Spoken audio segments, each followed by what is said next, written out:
Hello. जी जी संजीव भाई कैसे हैं। बढ़िया बढ़िया। आप कैसे हो?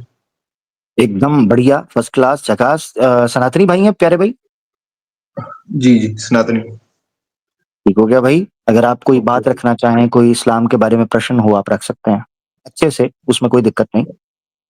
हम्म। मेरे पास एक वो मैंने सुना था, आई थिंक वो हदीस थी, हम्म, सुना निसाई 3175। तो मेरे को उसमें थोड़ी क्लैरिफिकेशन चाहिए थी इसके बारे में। ये बहुत अच्छा किया संजीव भाई। इस तरह हम चाहते होते हैं कि रेफरेंस अगर साथ हो ना, जिस तरह आपने दे दिया ना, हम्म। तो उससे चीजों को समझना ढूंढना बड़ा किधर गया 3175 जी। ये हदीस है जिसको आमतौर पर दोस्तों गजवा हिंद के लिए नहीं पेश किया जाता, ये को पेश करते हैं गजबा गजबा। हाँ हाँ, तो वो वही वही हाँ, वही। हाँ गजबा गजबा जी। तो जी भाई ये तो हदीस है। इसमें ऐसे ही ये क्या सच में लिखा है कि वो इंडिया पे अटैक करना है या ऐसे कुछ? नहीं, वो पढ़ लें, आप पढ़ें पहले। पढ़ तो नहीं पढ़ा है कि नहीं आपने? The messenger of Allah said, "There are two groups of my ummah whom Allah will free from the fire: the hmm, group that invade India and the group that will be with Isa bin Maryam, peace be upon him." जी जी ठीक है। कि वही है कि इसमें यही लिखा हो कि दो ग्रुप हैं जो जिसको वो अल्लाह उसकी फायर से वो बचाएंगे। जो हम्म, एक तो है वो जो इंडिया पर अटैक करेगा, इन्वेड करेगा, हम्म, और दूसरा दूसरा ये पता नहीं कौन है, ईसा बिन मरियम। वो उसके बारे में नहीं पता कुछ। हाँ इसे भी मरियम ठीक है। अच्छा अब हम करते इसलिए हैं, इस तो हदीस को आपको खोलते हैं। इसलिए तो मैं ठीक। पूछ रहा हूँ। जी जी ये देखें, ये क्या लिखा हुआ है? गजवा, गजवातल हिंद है ना, ये देखें। ये लैंग्वेज मेरे को नहीं आती, ये कौन से ये वर्ड वाली तो वगैरह आती कुछ? होगी, ये वाली। हाँ। जी। जी जी। ये 80 ठीक है। नंबर का आता है आरएसएस के पेपर में ये क्वेश्चन। हाँ हाँ हाँ हाँ, ये बड़ी, इसके ऊपर तो बड़ी स्टडी और बड़ी तैयारी होती है, कोई ऐसा मसला नहीं। ये देखिए, the battle expedition of India. अब ये हदीस है आपके सामने, हमने रख दिया, इसको हम समझने की आज कोशिश करेंगे। वैसे पहले भी एक दो बार हमने इस पे बात की हुई है, एक भाई थे मगर सरसरी थी इस हदीस को। अब इसी को रख के हम सामने बात करते हैं, ठीक है। अच्छा, ओके ओके। दो ग्रुप्स का जिक्र मिल रहा है। इससे एक चीज पता चलती है कि ये एक प्रोफेसी है, एक हुक्म नहीं है। मानते हैं, यहां से ही पता चल रहा वो तो अभी आपको मालूम होगा ज्यादा, मैं तो बस पूछ रहा हूँ क्या है वो। है। बस ठीक है ठीक है। ये एक प्रोफेसी है, हुक्म नहीं है। दो चीजों में फर्क समझा आपने? प्रोफेसी में और हम्म। हुक्म। ऑर्डर में फर्क होता है।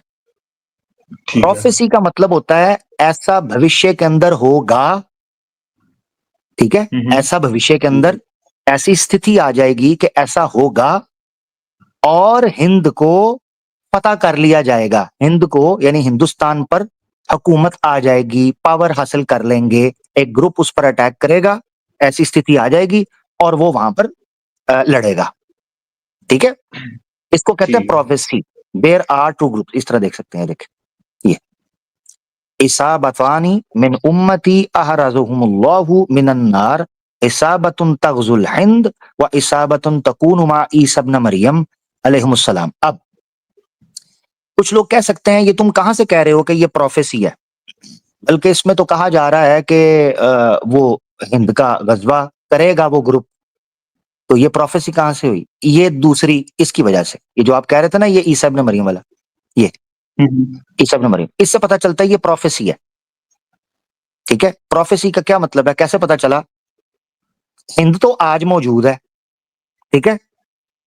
हम्म। हिंद, हिंदुस्तान तो आज भी है, मगर हम्म। ईसा इब्न मरियम आज मौजूद नहीं है, और ना पहले थे 1300 साल में।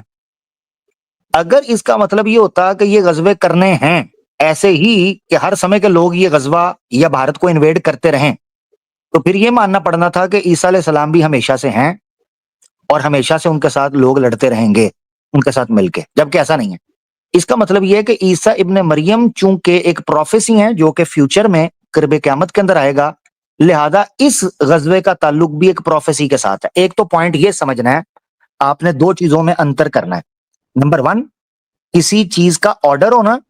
नंबर दो, किसी चीज का प्रोफेसाइज करना, प्रोफेसी होना। तो अल्लाह के ओके। रसूल सल्लल्लाहु अलैहि वसल्लम ने फरमाया ऐसी स्थिति बन जाएगी जिस स्थिति के अंदर मेरी उम्मत में दो गिरोह होंगे। एक वो जिसको हिंदुस्तान में लड़ना पड़ेगा, और एक वो तो ईसा इब्ने मरियम अलैहिस्सलाम के साथ लड़ेंगे।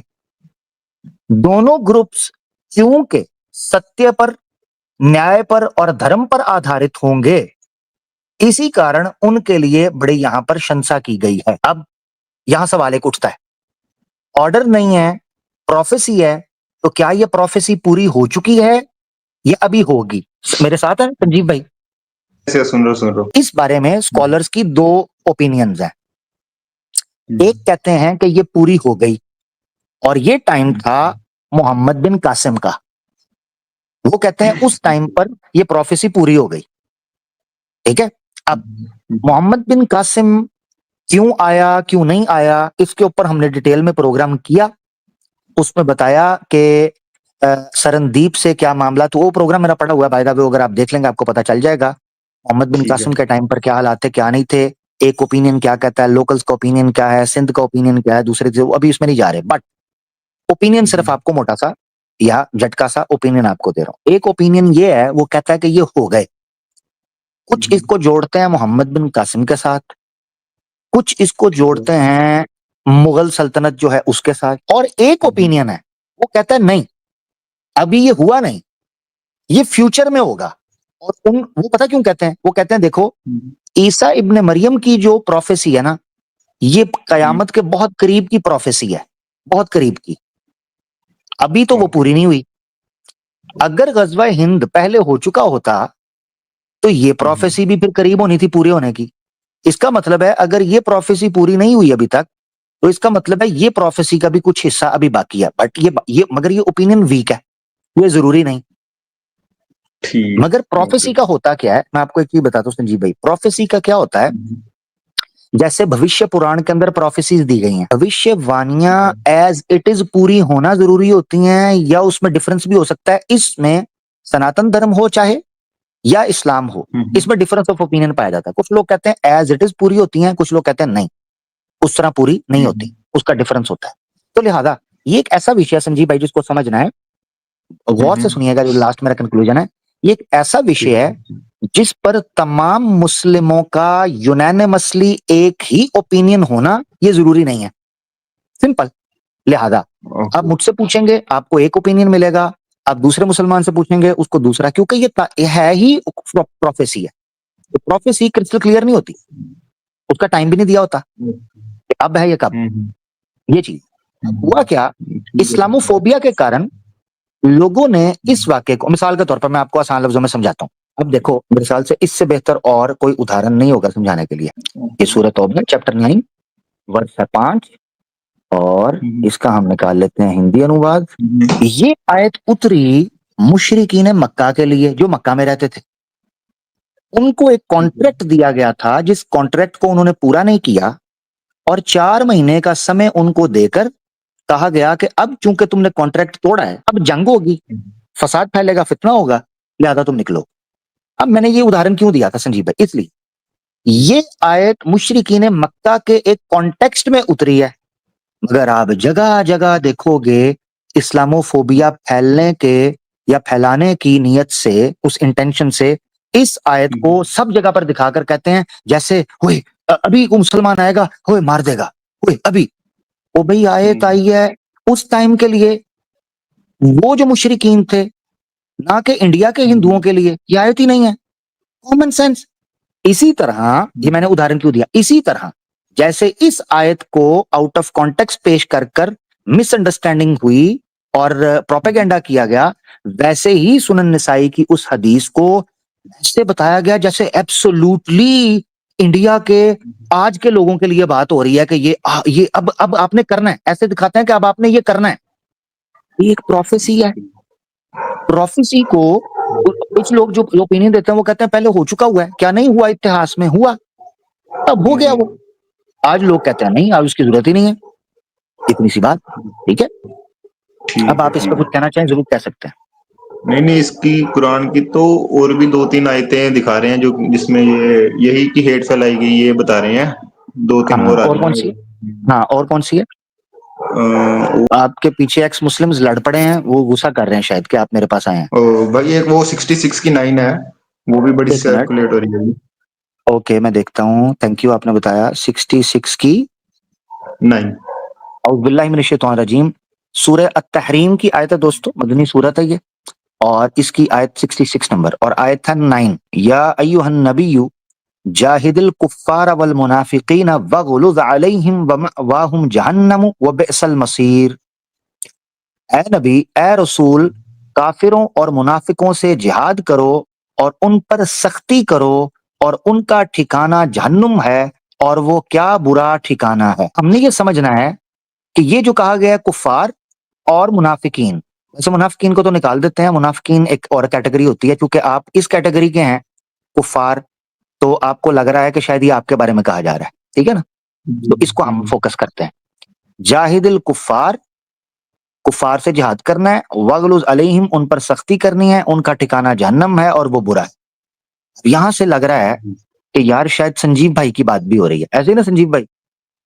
ये हाँ वही हेट फैलाया, ये हेट फैलाया जा रहा है।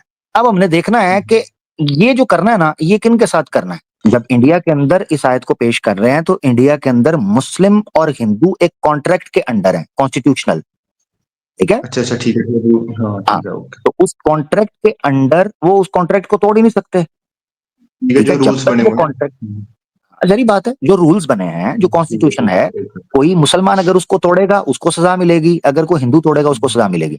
अब हमने ये जानना सिर्फ ये है कि ये कौन है, ये वाले। इसको जानने के लिए हम आएंगे, ये सूरह तहरीम आपने पढ़ी थी ना, ठीक है? तो सूरह तहरीम से 6 पहले यानी 66, तो हम आएंगे 60 पे, पीछे 60 पे जब आप आएंगे ना, तो इसकी आयत भी सेम कौन कौन सी है, 8 और 9, 8 ठीक है। और उसके बाद आ जाएगी 9। 66 की भी 9 थी, तो 60 की भी आपने 9 पढ़नी है, सेम, आपको पता चल जाएगा। पहले हम पढ़ते हैं 8 ताकि आपको समझ आ जाए। ये 60 की 8 कहती है ये लागू होगी इंडिया के हिंदूज के ऊपर अगर वो कानून ना तोड़ें और अगर वो कॉन्स्टिट्यूशन के अंदर रहें। अगर वो कॉन्स्टिट्यूशन तोड़ेंगे तो सरकार उनको सजा देगी जो सरकार ने तय करने हैं। तो 60 की 8 कहता है जो लोग तुमसे तुम्हारे दीन के बारे में नहीं लड़े भिड़े और ना तुम्हें घरों से निकाला उन्होंने, उन लोगों के साथ एहसान करना और उनके साथ इंसाफ से पेश आने से खुदा तुम्हें मना नहीं करता। बेशक खुदा तो इंसाफ करने वालों को दोस्त रखता है। इसकी थोड़ी और ठेठ हिंदी हम निकालते हैं ताकि और अच्छे से हमें समझ आ सके, ठीक है? नहीं समझ ये अल्लाह तुम्हें इससे नहीं रोकता कि तुम उन लोगों के साथ अच्छा व्यवहार करो और उनके साथ न्याय करो जिन्होंने तुमसे धर्म के मामले में युद्ध नहीं किया और ना तुम्हें तुम्हारे अपने घरों से निकाला। निसंदेह अल्लाह न्याय करने वालों को पसंद करता है। अब साफ तौर पर कुरान कह रहा है कि आपने ऐसे कुफार के साथ कुछ भी नहीं करना, वो नहीं लेके आए, ठीक है? अब वो जो लड़ने का कहा गया था वो किन के बारे में कहा गया था? उस टाइम के ऊपर जिनके साथ कोई कॉन्ट्रैक्ट टूट नहीं है, ठीक है? इसी तरीके से वो इंसाफ नहीं करते, क्या करते हैं? अल्लाह तो तुम्हें केवल उन लोगों से मित्रता करने से रोकता है। अब ये वो सख्ती वाली बात है जो 66 की 6 में है, ठीक है? 9 में, सॉरी 66 की 9 में।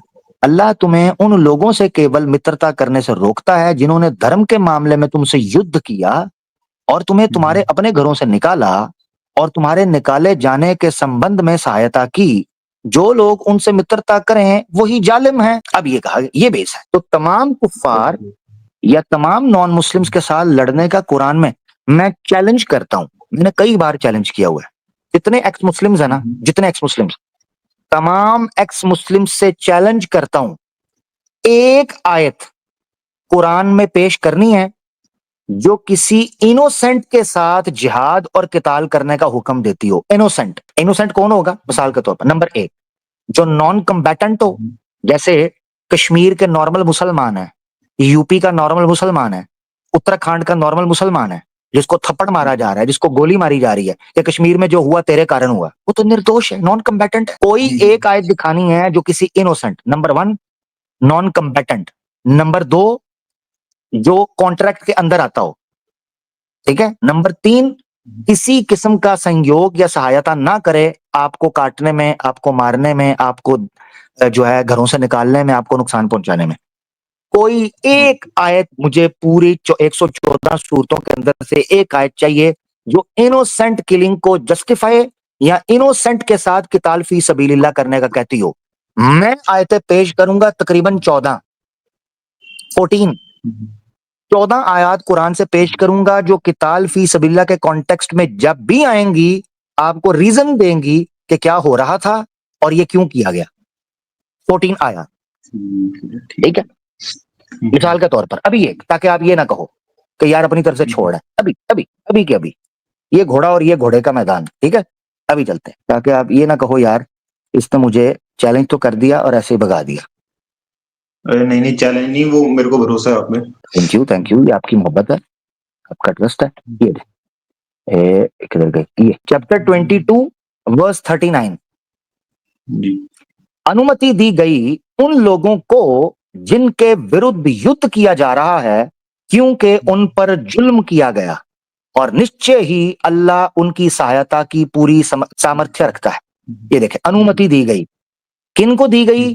जिन लोगों पर जुल्म किया जा रहा है, अत्याचार किया जा रहा है और उनके विरुद्ध युद्ध किया जा रहा है। सेल्फ डिफेंस आज दुनिया मानती है। इसका मतलब है कुरान ने जो किताल फी सबीलिल्लाह के आदेश दिए थे, सिर्फ एक आयत दी है, इस तरह की 14 आयात दे सकता हूं जो बेस में बताती हैं। और याद रखना चाहिए यहां पर आगाज हो रहा है इजाजत का, जिससे आपको पता चलता है कभी किसी इनोसेंट किलिंग की, कभी किसी ऐसी कौम के साथ भिड़ने की इजाजत इस्लाम ने नहीं दी जो आपके साथ डायरेक्ट युद्ध में ना उतरे हों। भाई मेरे पास दो और थी, वो भी उसको भी एक्सप्लेन कर दोगे? जी जी दे दें। कौन सी हैं और कौन सी हैं?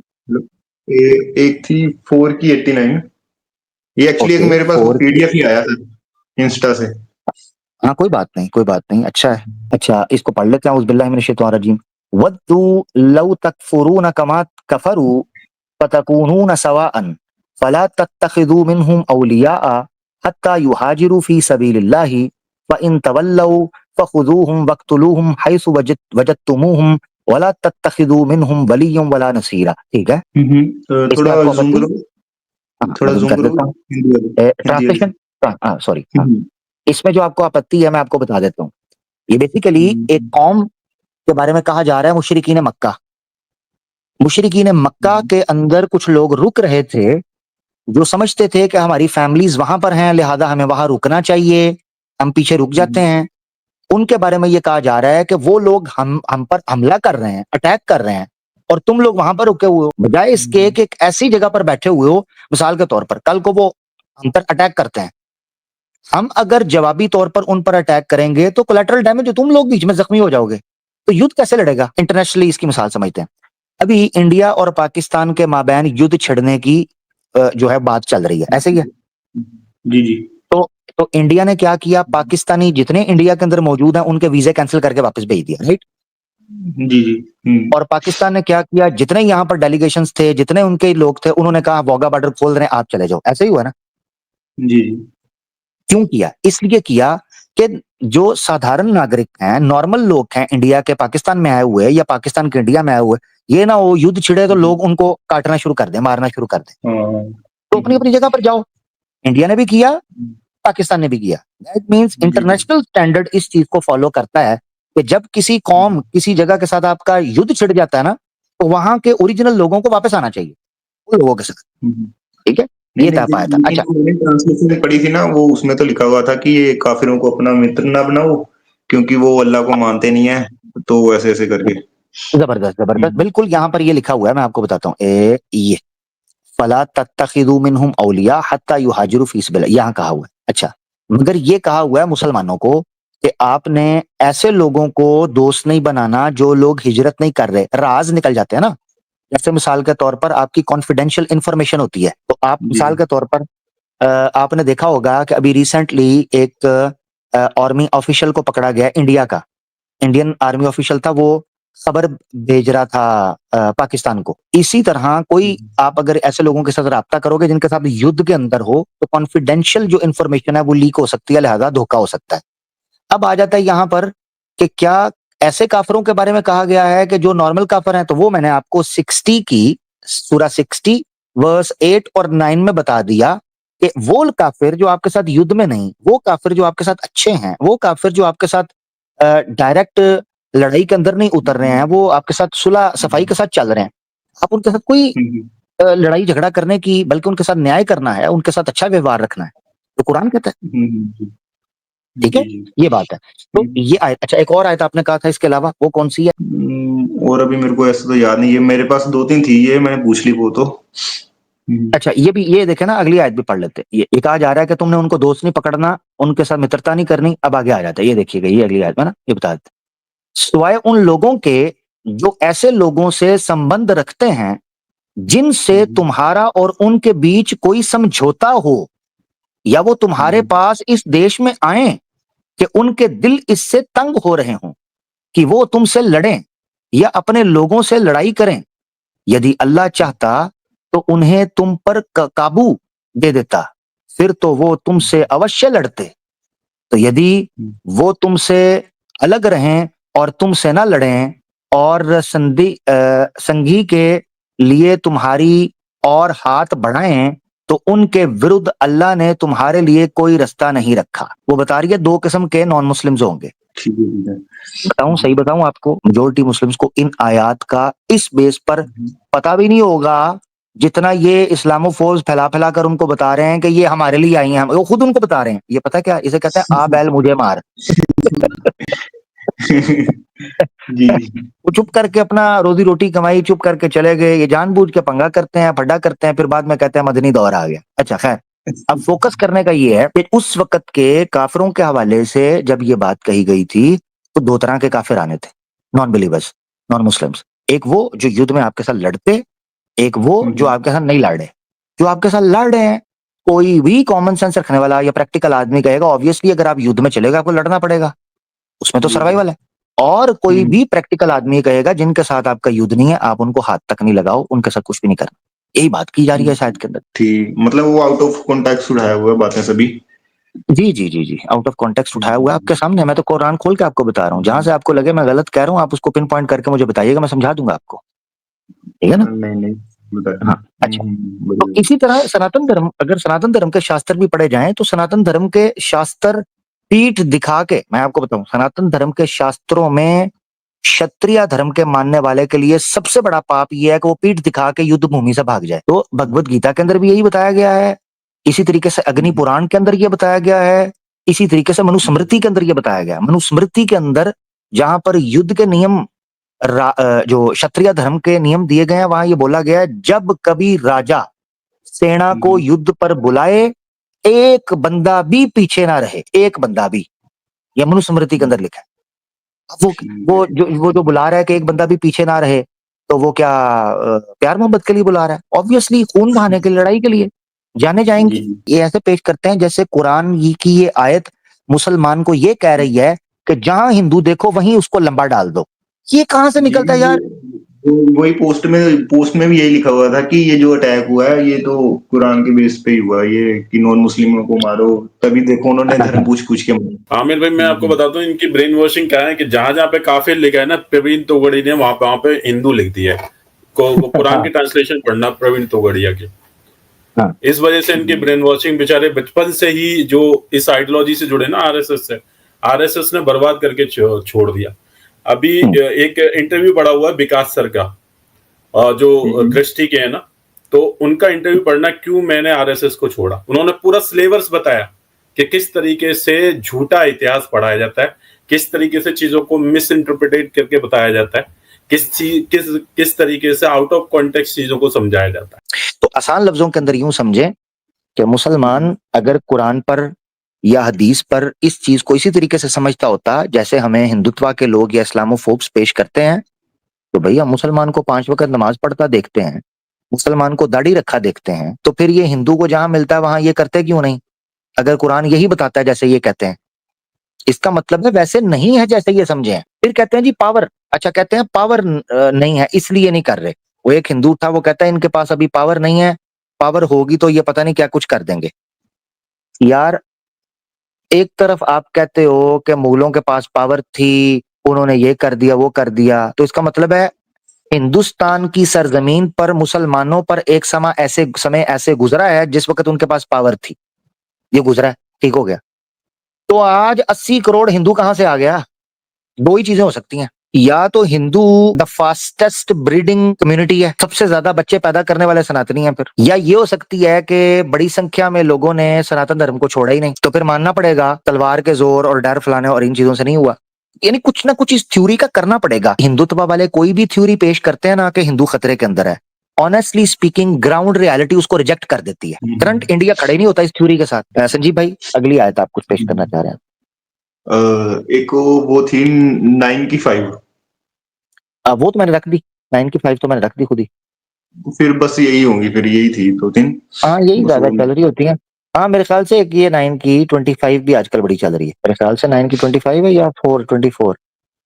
हाँ ये वाली ये बड़ी पेश की जाती है ना। कह दो 9 की 24 पहलगाम में जाकर ये भी बड़ी पेश की थी। कह दो यदि तुम्हारे बाप, तुम्हारे बेटे, तुम्हारे भाई, तुम्हारी पत्नी या तुम्हारे रिश्ते नाते वाले और माल जो तुमने कमाया है और कारोबार जिसके मंदा पड़ जाने का तुम्हें भय है और घर जिन्हें तुम पसंद करते हो, तुम्हें अल्लाह और उसके रसूल और उसके मार्ग में जिहाद करने के अधिक प्रिय हैं तो प्रतीक्षा करो यहाँ तक कि अल्लाह अपना फैसला ले आए, और अल्लाह अविज्ञाकारियों को मार्ग नहीं दिखाता। ठीक हो गया, ओके। सही है। हाँ जी अब ये वर्ष पेश की जाती है और पेश करके कहा जाता है ओ हो, देखो कहा जा रहा है कि किताल फी सबीलिल्लाह ना तुम्हारा बाप देखता है, ना तुम्हारा बेटा देखता है, ना तुम्हारा भाई, ना तुम्हारी पत्नी, ना तुम्हारा रिश्ते नाते, ना तुम्हारा माल, ना तुम्हारी कमाई, ना तुम्हारा कारोबार, ना तुम्हारा घर, ना तुम्हारा व्यापार, ये कुछ भी नहीं देखता। सारे के सारे मुसलमान सिर्फ जिहाद फी सबीलिल्लाह को सबसे ऊपर रखते हैं, किताल फी सबीलिल्लाह को। अब मैं आपसे एक चीज पूछता हूँ संजीव भाई। जी बोलिए। संजीव भाई आप खड़े हो बॉर्डर पे ठीक है। और युद्ध लग गया। ठीक ठीक है, है। युद्ध लग गया, आप बॉर्डर पे जी खड़े हो, आपकी पत्नी है और आपके बच्चे हैं, वो आपको कॉल करते हैं, अब्बू आपकी याद आ रही है, आप जंग पे हो, वहां से मिसाइल आ रहा है, गोली आ रही है, आपको कुछ हो ना जाए, अब्बू हम आपको मिस कर रहे हैं, वापस आ जाओ। पत्नी भी कहती है प्लीज पतिदेव आप क्या कर रहे हैं, संजीव साहब प्लीज वापस आ जाइए, क्या कर रहे हैं, क्यों कर रहे हैं, इतनी फौज है, आप क्यों कर रहे हैं, वापस आ जाएं। आप आ जाओगे? नहीं। आपको आना चाहिए। नहीं नहीं बिल्कुल नहीं। इसका मतलब है आप अपनी पत्नी, अपने बच्चों, अपने माँ बाप, अपनी प्रॉपर्टी, अपने भविष्य, अपनी जान से बढ़कर अपने कर्तव्यों को सम्मान या मकाम दे रहे हैं, ऐसे ही है। देश पहले। Duty first. Duty first, exactly, duty. यही कुरान कह रहा है। एक आदमी जब युद्ध पे खड़ा है, युद्ध के अंदर आदमी को मोटिवेशन चाहिए।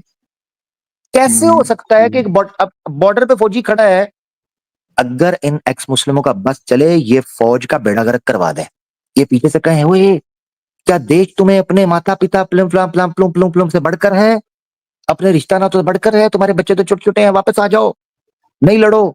और देश की पूरी फौज, चाइना की फौज और पाकिस्तान की फौज देश ले जाएगी और ये बैठे रहेंगे। इनकी फिलॉसफी, अगर इनका फॉर्मूला देखा जाए तो भाई जब कभी सेनाएं युद्ध भूमि में, युद्ध के मैदान में उतरती हैं, उनकी मोटिवेशन ये होती है, वो किसी कारण उतरते हैं। अर्जुन अगर वही सोचता जो वो सोच रहा था तो कभी महाभारत में श्री कृष्ण उसको ना समझाते और वो ना निकलता वहां से, वो ना जाता, वो तो डटा। जब श्री कृष्ण ने उसको मोटिवेट किया, श्री कृष्ण ने कहा हतु वा प्राप्स्यसि स्वर्गम जित्वा व भोक्ष्यसे महीम तस्मादुत्तिष्ठ कौन्तेय युद्धाय कृत निश्चयः। श्री कृष्ण ने कहा क्या कर रहा है, श्री कृष्ण ने कहा क्या कर रहा है अर्जुन, अगर तू इस भूमि पर तेरा रक्त गिरा और तेरा निधन हो गया, सीधा स्वर्ग प्राप्ति, और अगर जीवित रहा जित वाह भोक्ष्य से महीम, अगर तू जीता रहा भोक्ष्य से महीम, तुझे इज्जत मिलेगी, महिमा मिलेगी, महिमा चौधरी नहीं, महिमा, ठीक है ना, महिमा मिलेगी। तस्मा धुतिष्ठ कौन्तेया, तो फिर क्या कर रहा है? उठना, युद्धाय कृत निश्चय, उठ के लड़ना, अब पीछे मत हट। जंग लड़ रहे हो, जंग में एक पूरी साइकोलॉजी चलती है, जंग में एक पूरी स्ट्रेटेजी चलती है। फौजी अगर वहां बैठकर कहेगा संदेश से आते हैं मुझे सहल, अब कमाल हो गया। एलओसी पे बैठ के इसको लड़ना है, बॉलीवुड मूवी नहीं है, तो लड़ना होता है।